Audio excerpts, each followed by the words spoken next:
Mars kuntraga matui fawbad IDP lising nifu hen resettle taunaba lengana pandam thamli Chief Secretary ngasi fawbad IDP lising taraga taruka songaru mai pakna masa masagi mayumda hanjin hanba ngomkhibaga loinana sayesigi Mars kuntraga matui fawbad IDP imung lising tararungi miyoi lising nifu hena masa masagi mayumda hanjin hananaba lengana pandam thamli haina Chief Secretary Dr. Punit Kumar Goyal na phongdorakli Chief Secretary Dr. Punit Kumar Goyal na thadorakpa chirolamada internally displaced person IDP sing masa-masagi mayumda hanjin hananaba laingana lokhatliba thabaki matangda palladuna chirol sinhai Manipur laingan IDP sing masa-masagi mayumda hanjin handuna mahuksagi punsida hingba ngamhananaba matam-matam goiba thabak sing Manipur miyamga punat thabak kaya lokhatminaduna lakli Commissioner Home DGP amadi atai government ki makok thombo official sing yaw Chief Secretary na lusingba state level committee semduna rehabilitation ki thabak sing kupni yengseli Deputy Commissioner na lusingba district level committee ni semduna district ki thakta sapmana thawranga silokali state level amadi district level committee ki marak yamna toina mipam pangthok tuna matam gi oiriba phibam gi matangda kupna khanaduna lakni hedi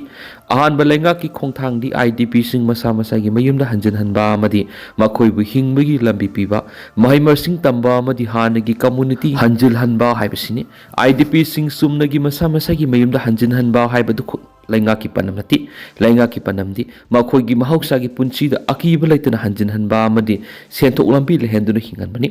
kumza lising ani ga kunga manga gi December phawbada IDP imung lising ani ga sani henbagi IDP lising tararo masa masagi mayumda hanjin hankhri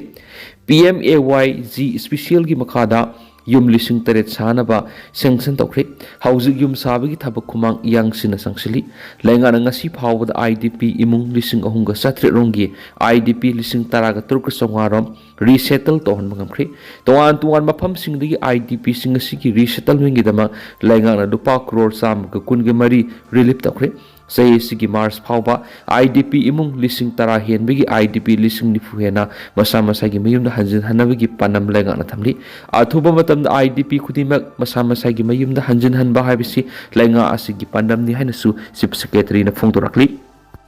Koirenga airfield bu civilian war memorial site amu oina thamba mathoktai en Biren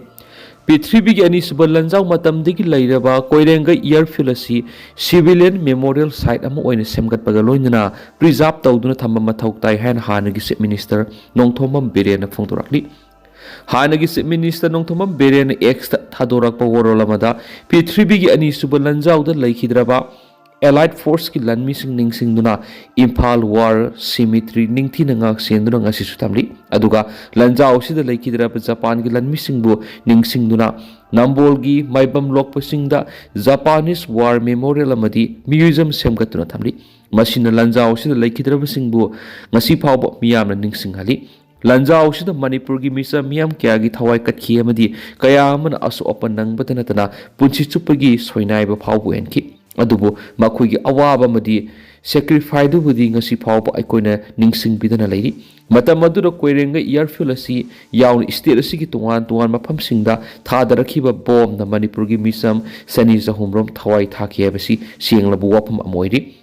Koirenga airfield asi memorial site ama ningthi na semjin sajinduna preserve tawduna thamba haibasi Manipur miyam na matam kegi mamangdigi demand tawduna lakliba wapham amani maram asina Koirenga airfield asi civilian war memorial site ama oina semgatuna thambana puwari gi tangkak ama oiriba Battle of India da thawai katkiba Manipur gi miyoi singadubo tungi mirol ningsingduna lehanba ngamgani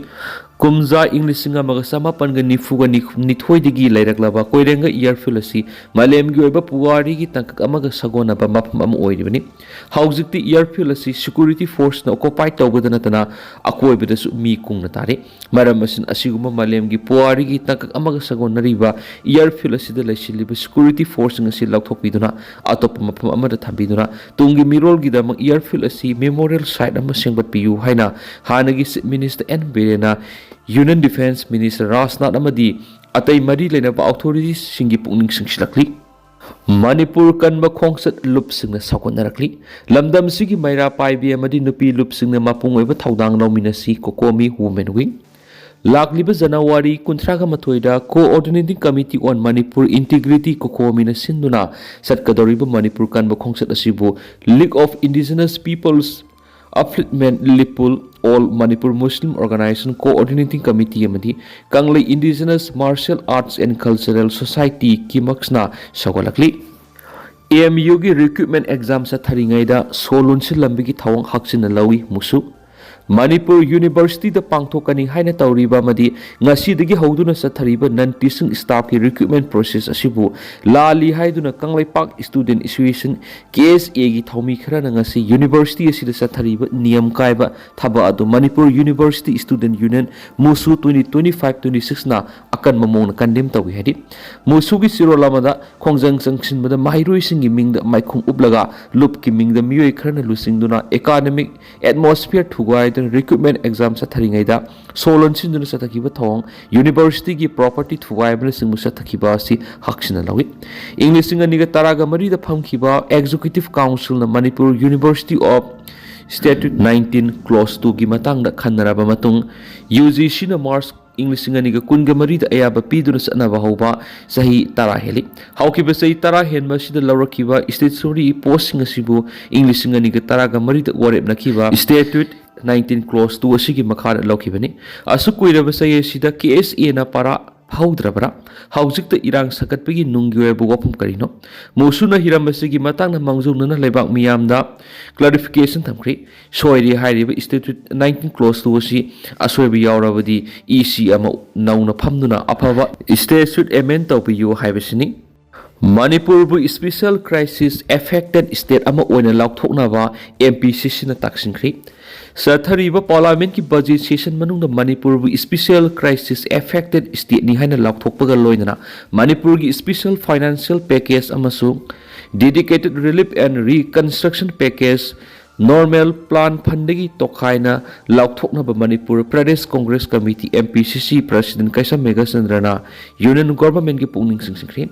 MPCC gi President K Megasandrana ex thagalak pokoro lamada Union Government gi pungning singsiladuna sathariba budget session asida Manipur bu special crisis affected state ni hana laukthokna ba madi special financial package amadi dedicated relief and reconstruction package laukthokna ba taksilakli special package ki sanpam singa sina cover tawgadaba area sing di displaced family sing rehabilitation ama ada thon kraba yum school church temple health center sing semwa sagat paloina MSME self help group sing lomi sing nomagi suraga hingba miyoi sing di livelihood restoration ki thabok sing sijna gadabani khudakta pithoktana leiriba taraga manga suba finance commission gi grant sing gram panchayat urban local body autonomous district council the pitho law and order ki phibam yenglaga condition sing komthu relief camp sing the ladiba IDP sing gi sana thanaba health care trauma counseling tonaba relief camp ki tokhai union budget ki head ama thamo